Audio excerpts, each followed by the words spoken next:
ஐவின்ஸ் தமிழ் உறவுகளுக்கு வணக்கம். இது ஐவின்ஸ் தமிழின் இன்றைய செய்தி பார்வை. கனடாவில் விமான பயணிகளுக்கு ஏற்பட்டுள்ள சிரமம். கனடாவில் இருந்து ஏர் கனடா மூலம் இலங்கை, இந்தியா உட்பட்ட வெளிநாடுகளுக்கு செல்ல தயாராவோருக்கு பாதிப்பு ஏற்பட்டுள்ளதாக அறிவிக்கப்பட்டுள்ளது. பாரிய தொழிற்சங்க நடவடிக்கை காரணமாக பல விமான சேவைகளை ரத்து செய்துள்ளதாக ஏர் கனடா அறிவித்துள்ளது.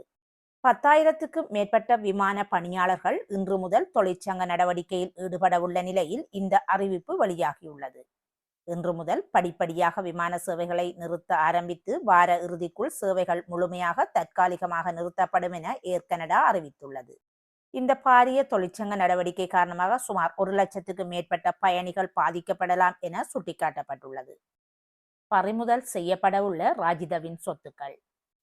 முன்னாள் அமைச்சர் ராஜித சேனாரத்ன தொடர்ந்து தலைமறைவாக இருப்பதால் அவரது சொத்துக்களை பறிமுதல் செய்யும் சாத்தியக்கூறுகள் குறித்து இலஞ்சம் அல்லது ஊழல் குற்றச்சாட்டுகளை விசாரிக்கும் ஆணைக்குழு கவனம் செலுத்தியுள்ளதாக கூறப்படுகிறது.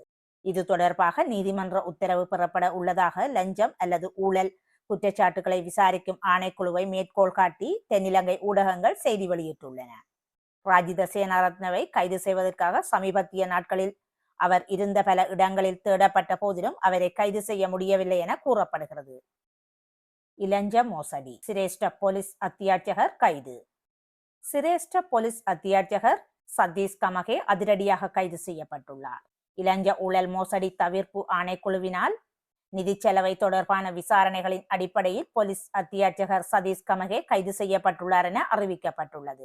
சிரேஷ்ட போலீஸ் அத்தியட்சகர் சதீஷ் கமகவை எதிர்வரும் 19ஆம் திகதி வரை விளக்கமறியலில் வைக்குமாறு கொழும்பு மேலதிக நீதவான் பவித்ரா சஞ்சீவனி புத்திரன உத்தரவிட்டுள்ளார்.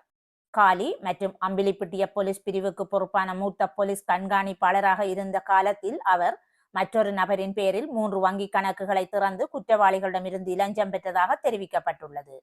சுமார் 1,40,00,000 ரூபாவை இலஞ்சமாக பெற்ற குற்றச்சாட்டில் இலஞ்ச ஊழல் மோசடி தவிர்ப்பு ஆணைக்குழுவினால் அவர் கைது செய்யப்பட்டமை குறிப்பிடத்தக்கது.